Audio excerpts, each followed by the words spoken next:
Voices presents speakers on timely and enduring issues each semester to broaden and enrich the scope of studies at Hudson Valley Community College. Please fill out and return the surveys you received when you came in. These help to inform our future programming. Today we are honored to present Dee Dee Delgado. Dee Dee is an award-winning poet, educator, author, activist, and journalist. She is currently head of operations for the Society of Urban Poetry. A former organizer with Black Lives Matter Cambridge, Dee Dee uses art and advocacy to bridge the gaps at the intersections of race, class, gender, sexual identity, and orientation. Please welcome Dee Dee Delgado. Hey y'all, hey! Hi, thank you so much. All right, they got me doing fancy shit. Can I swear? Oh well. All right, cool. Hi everyone. Are y'all all college students? For the most part, some of y'all are not. Great. It doesn't matter. I need crowd participation because you came here either because you were forced to or because you wanted to. So let's make it fun, shall we? Good morning, everyone, or good afternoon at this point. My name is DiDi Delgado, and I'm here today to talk to you about race. But first, I have a question. Can you go to the first slide, please? Or do I have a clicker thing? We don't know. Okay. I do have a question. Do y'all remember? I do have a clicker thing. It's in the drawer. Okay, thank you. Okay, great, thank you. All right, so Miss Nelson had a capitalist, imperialist ideology. Do you remember in elementary school when a kid would take out a piece of gum or candy for his friend and the teacher is like, put that away unless you have enough to share with the class, right? How do you feel about that? I need some answers. Anyone want to raise their hand or do a popcorn style? Who's right, the kid or the teacher? I was going to say it's communism. That it's what? I was going to say it's communism. It's communism, right. That's interesting because we'll be talking a lot about that today. You're very smart, almost. Yes, you. Personally, I see that as the teacher trying to control the situation. Ooh, control. Tell me more about it. By making the students feel like, oh, you can't share anything. You can't share anything, and so Unless you can give it to everyone, and that's not true. You should be able to share it. does everyone agree with either one of those two answers, that it's about control or it's about some sort of societal privilege being exerted? There's no wrong answer to the question either way, so it really didn't matter. I was just trying to get y'all to get funky, right? But to me personally, as a kid sitting in that class, I don't care if someone else is chewing gum and I'm not. In fact, until the teacher made it an issue, I probably wouldn't even feel like I was being left out. You know, I wouldn't even think about it. I probably would have asked for a piece of gum if I wanted it. It's also funny that in those instances where some smart-ass kid actually brings in enough gum for everybody, the teacher is still going to have an issue with it. Like, it was never really about the kid bringing enough for everyone. It was just about the teacher not wanting kids to chew gum in class, so she used supply and demand as an excuse. Just mind your business, Miss Nelson, and let me get this Wrigley's piece of gum. So, okay, I forgot where I was going with this, but I meant to say, does anyone have a piece of gum that I can have? Can I have you? What does your sweatshirt say? I love it. Okay, track and field. Got it. I really want that piece of gum. If you could just come over here, thank you. I appreciate it. All right. Okay, yeah, so for real, after I get this gum, where was I? Racism. All right. So I'm going to speak to y'all about race today, but I'd like folks to keep in mind that race and class have always been intertwined in this country because black people used to be used as currency. In fact, my great-grandmother, and this isn't a joke, can we go to the next slide, please? Oh, I have it again. Oh, this is too much. All right, okay, great, okay. So in fact, my great-grandmother, and this isn't a joke, retailed for about $400. Think about that for a second. By a show of hands, who here has paid more than $400 for textbooks just this semester? Some of you. Who here has paid more than $400 for textbooks for the year? And that includes your financial aid package, paying for your textbooks. Mostly everyone here. That price tag bothered me when I first heard about it.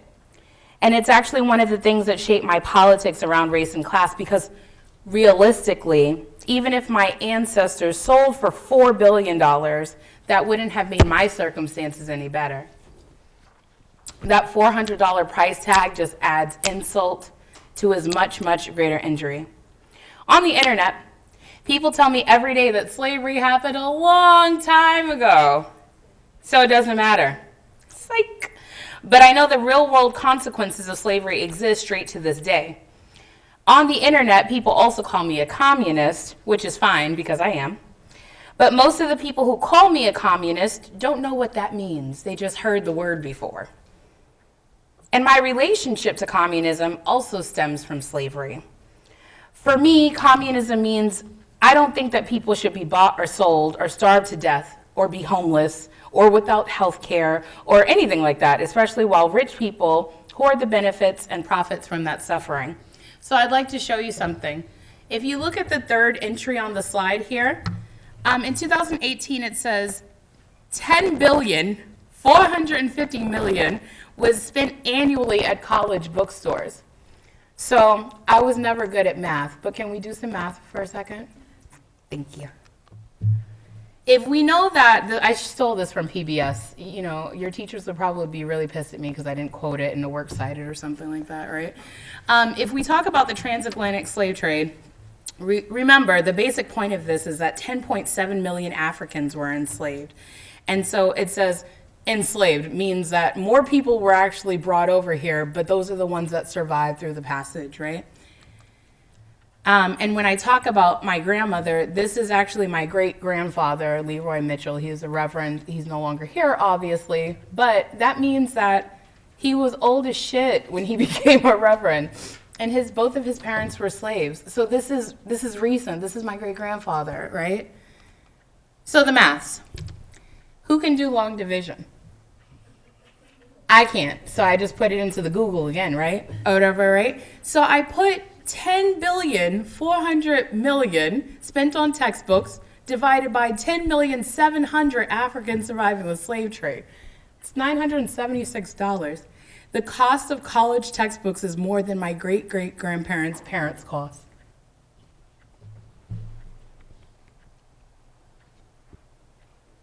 So when I talk about giving you examples, I hope that sits in. And I just wanted to show off because USA Today featured me as a pretty communist, and I wanted to share that with y'all. Thank you. This is actually from USA Today. So how many of y'all have barbecued this summer? Raise your hands. I see some of the whites did not raise their hands. I understand. I always joke that the best example of communism is a barbecue. Because at a good barbecue, everybody gets to eat. And nobody really cares if you brought a side dish or paid to be there. Yes, we will talk shit about you later, but during the time, no one really cares. Could you imagine if you went to a barbecue and somebody was standing at the fence charging $10 to get in? Okay, one, that would be a guaranteed sign that the macaroni salad was trash. Guaranteed, y'all. And two, that would also be an example of capitalism ruining something that should be available to everyone. Because everyone should be able to go to cookouts. It should be a God-given right, actually. Who said, I heard that. In fact, we need to add that to the Constitution or something. Everyone, I ran into someone the other day who was telling me about the Constitution amended the 3/5 compromise. And I said, but this shit is still in there. It didn't fix it. It didn't change anything. If we talk about the time before the 1964 Act, the Civil Rights Act, there were two water fountains, one for whites and one for coloreds, right? Not much has changed. It's 2019, and we're still having conversations about how race doesn't exist, even though clearly a little bit over 50 years ago, it was very prevalently existing, right? And so there's still two water fountains, even though those signs have been taken down. There's still, the moral compass has not moved. There's still two water fountains. Communism, my favorite word, is socialism's biggest brother. Some might lump us all under the umbrella of anti-capitalists or those liberals. But none of those terms really matter, because before I even knew what capitalism was, I had already created my own name for it in my head. Do you want to know what I used to call capitalism when I was younger? No, nobody cares. It's fine. Well, I called it white people shit, and then we already decided I could curse, so let's have it. So someone charging you to get into a cookout, that's white people shit, aka capitalism. A teacher being upset that a student is willing to share gum with the entire class, that's capitalism. A little kid in school having their lunch taken away because they're behind on their lunch payments, that's capitalism. And by the way, that's a real thing that happened. Most recently in Ohio, to a 9-year-old on his birthday. I'm not kidding you. They actually took his lunch away. You can Google it, because that's where I sit all day on the internet. Now, okay, white people didn't invent capitalism, but whites most benefit the most from it, so that's where the connection lies. But everyone who's working class ultimately suffers from capitalism. Can anybody else give me an example of white people shit? We have time. I'm here for 50 minutes. Yes, you in the black. Paying for welfare. Paying for welfare.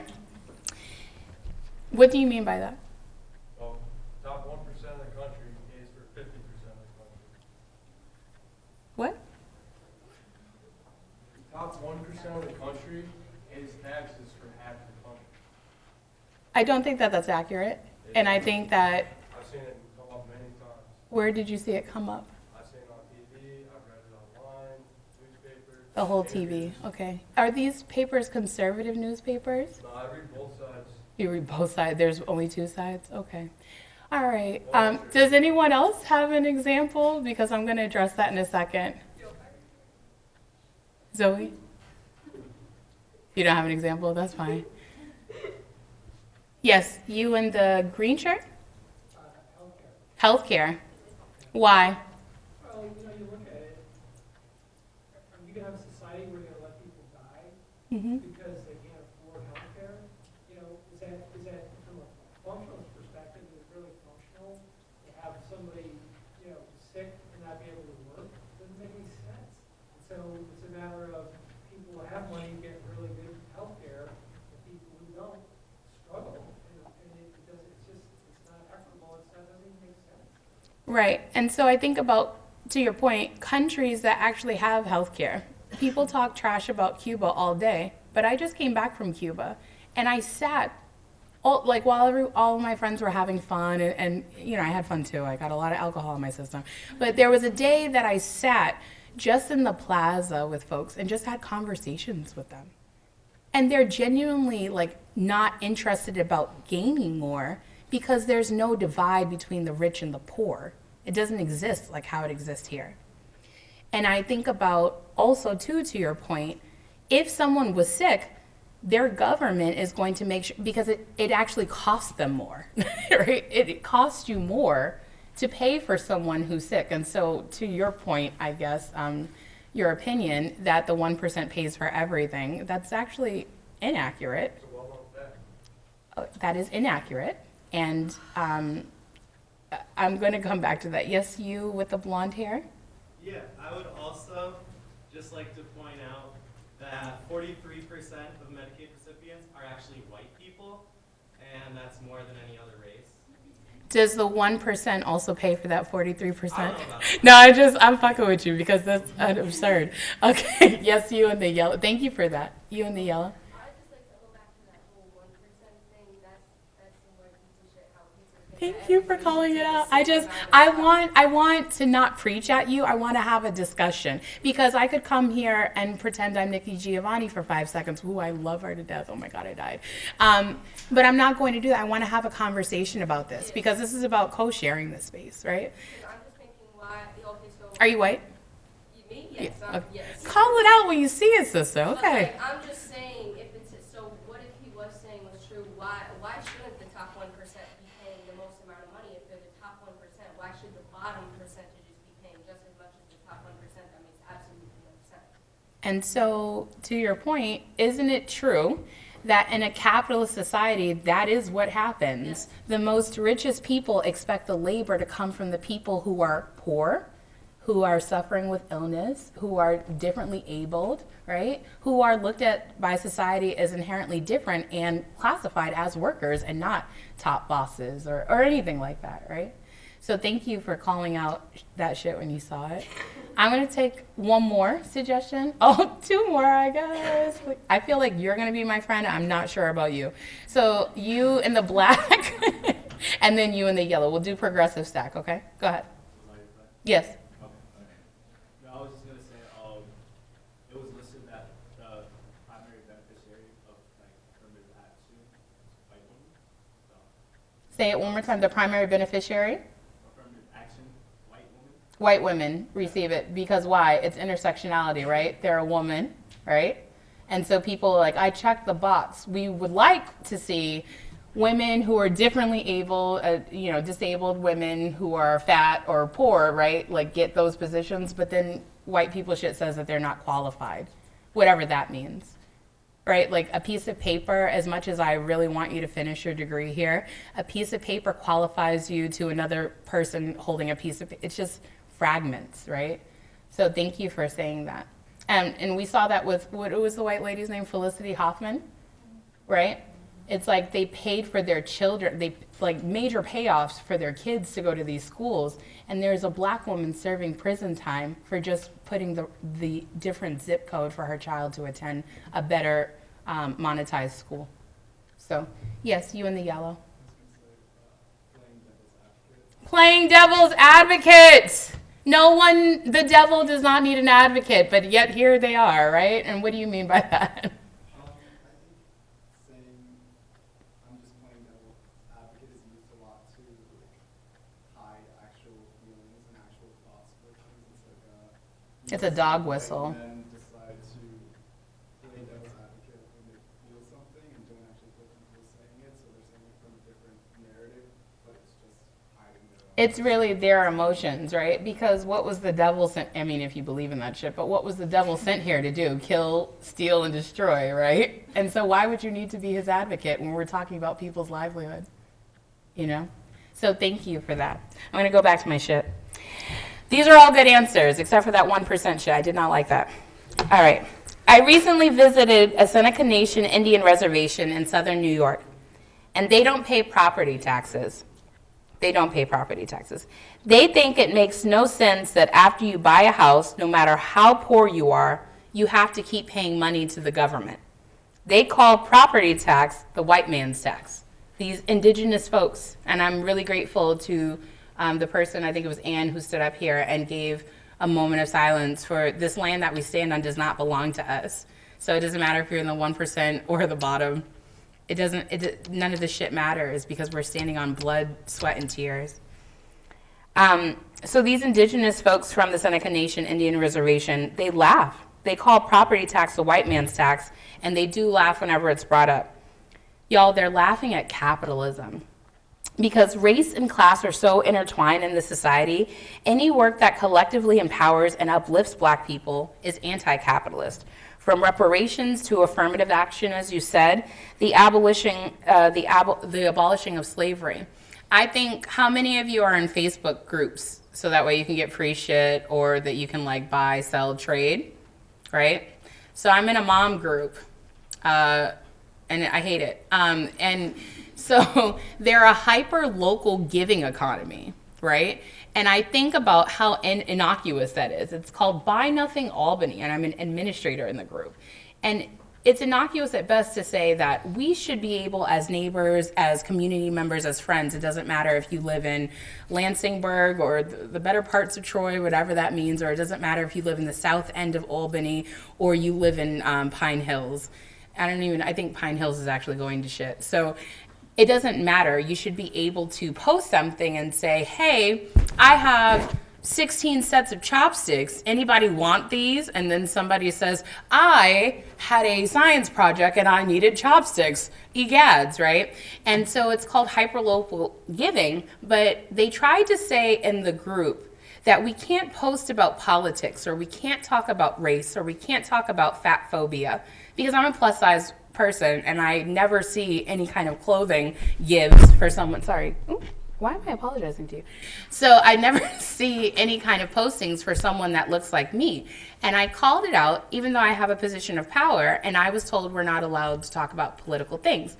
But what we're doing is running an underground anti-capitalist society on the internet by telling, America, go F yourselves. We're going to run this secret coalition to give each other free things when we live in a society inherently that tells you if you don't update your Apple iPhone, you're going to lose everything on your iPod. Like, you know what I'm saying? You have to continuously buy things. That's what a capitalist society is. And when I talk about reparations, that's also something white people don't understand.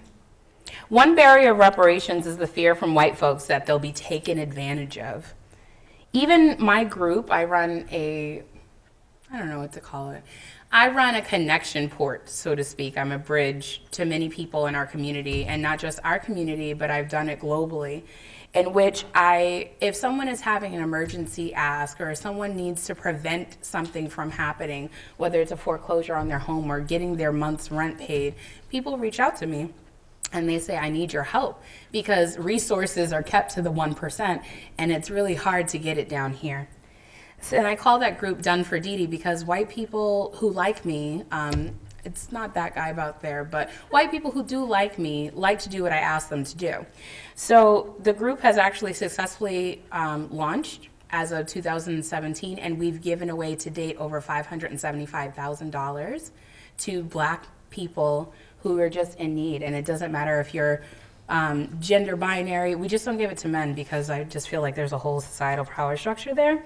But I know that when people think of giving to my group, Done for Dee Dee, and I ask for $3 a month. So if every person in this group were to give $3, imagine how many families we could help. Imagine how many students we could help who don't have their parents to support them, or even if they didn't have their parents to support them, they're here because they stayed with their aunt instead of living in a homeless shelter while they're at school, right?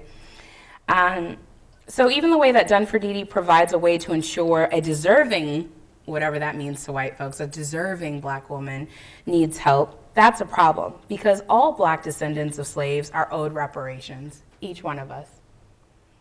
But also the point of relinquishing privilege is also to be taken advantage of. I want people to get past that and to be in community with Black folks so they don't need a website or a social media page, or I don't need to post your Cash App or your Venmo to get you some funds so that way you can stop eating ramen noodles. I want to talk to you for a second about a group I run called Capitalism. The point that I made about self-assessment and self-reflection, we all need to do that. If you ever think that you have the answer, you're not thinking hard enough.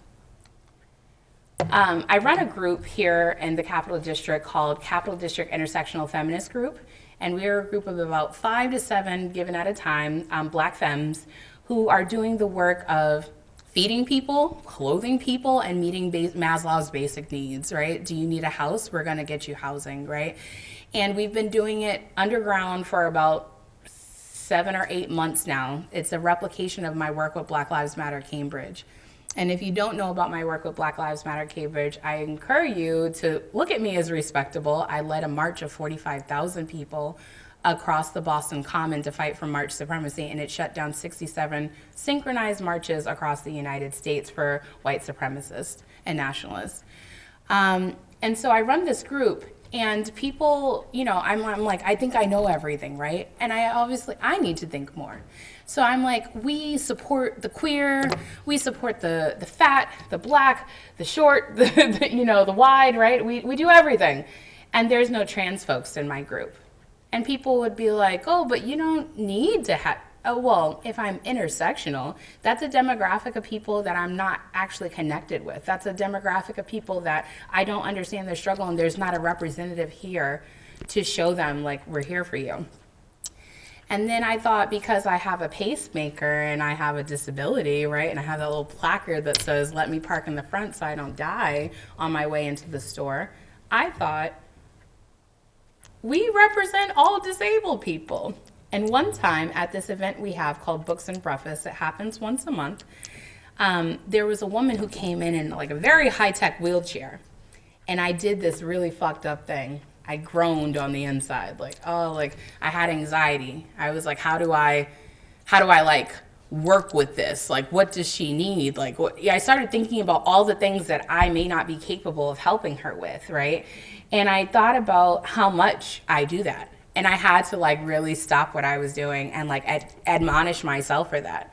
So I asked her what she needed, and she was like, I don't need anything. And it was like very awkward for me because I was like, oh, okay, now what do I do with all this energy that I've created from nothing, right? And so she sits down, and we're all having, this is a multi-generational, ability room, and we're all sitting down, and she says, she's telling the children a story about how when she tried to get on the CDTA bus, everybody groaned out loud. It was like, people are like cursing her out. I got to get to work. And she's like, as if I too don't have financial responsibilities to attend to, and I have my own job. That's why I took my ass out of bed and got on the CDTA bus. And she's like, what I would like for everyone to keep in mind is that because I'm differently able than you doesn't mean I'm not able. Right? And that shit has like, it really reverberates in my head. It has stuck with me for a very long time. And so when we talk about intersectional organizing, I think that it's great to have an LGBTQIA flag, moniker. I think it's great to be like, we're an alliance and we're working with the Black Trans Alliance and we're doing this and we're working with the Jewish students and we're working with these people, and that's great. But are you allowing for that space everywhere you go? When you show up into a room and you don't see those faces, do you ask yourself a question, and do you ask other people in the room that question? Where is everybody that counts? Where are the people that aren't in this room that should be in this room? Who's not at the table? And then lastly, I will say, if anything takes resources from the wealthy and redistributes them to the most marginalized, take it as a mean of destabling capitalism. That's what everybody's upset about. This 1%, Donald Trump does not want someone like me running in office alongside of him, even if it's in his cabinet. I would be deplorable. If he treats regular white mediocre women as like trash, imagine what he would think of someone like me, right? And I didn't know any of this when I first started community organizing. No one gave me this analysis. I had to read past my comfort level. I had to say being Black isn't enough, right? Being fat isn't enough. Being woman presenting isn't enough. How do I make sure that I'm showing up for all the things in myself that I'm missing? And also, how do I show up for other people, even if they don't ask me to? How do I amplify their voices? Because I know that no one ever hears them in the first place. The more I started redistributing wealth, the more the police and the courts and the IRS started coming after me. My CPA, I never even knew I needed to have a CPA because I thought I was a sole proprietor. But because I'm moving so much money, I had to get a certified public accountant. I had to get a tax attorney.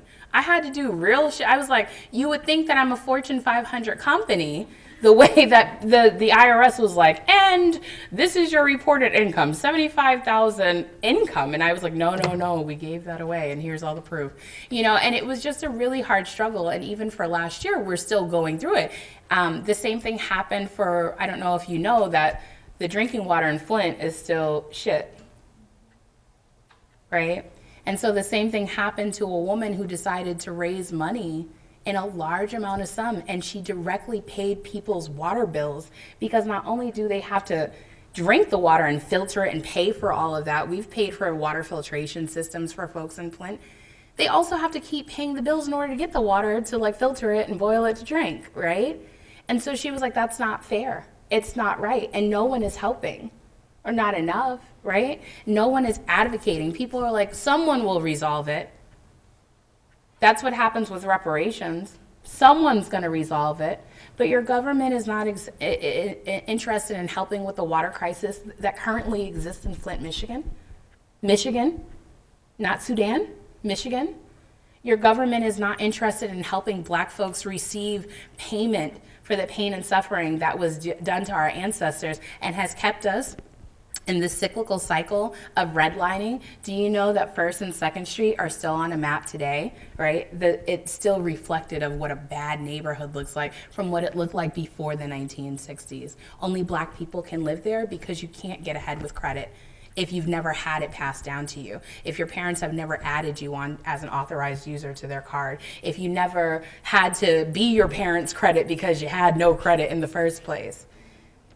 And lastly, I'll say as a community organizer, that this is how all the pushback I get, all the uncomfortable stares, is how I know the work I'm doing is going to make a difference, because oppressive institutions are going to show up at every step of the way. Thank you.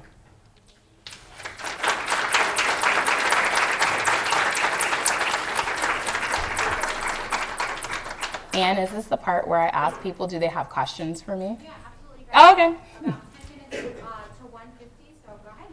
Oh, is it 10 minutes? I was talking for a long fucking time. Okay. All right, cool. I'm sweating. Does anyone have any questions for me? Does anyone organize here? Does anyone organize in the community and have a question? How many people did I make uncomfortable today? Huh? The guy in the back? I like you. I want to connect with you. I like your tenacity. I'm not uncomfortable for the record. I agree with a lot of stuff. A lot of white people agree with me. They just don't want me to keep saying it over and over again because they're not going to change anything about what I do. So if no one has any further questions, thank you for letting me share this time with you, okay? If you want to follow me on Instagram, Twitter, Facebook, it's all at the DiDi Delgado, ThiDiDiDelgado. Thank you so much.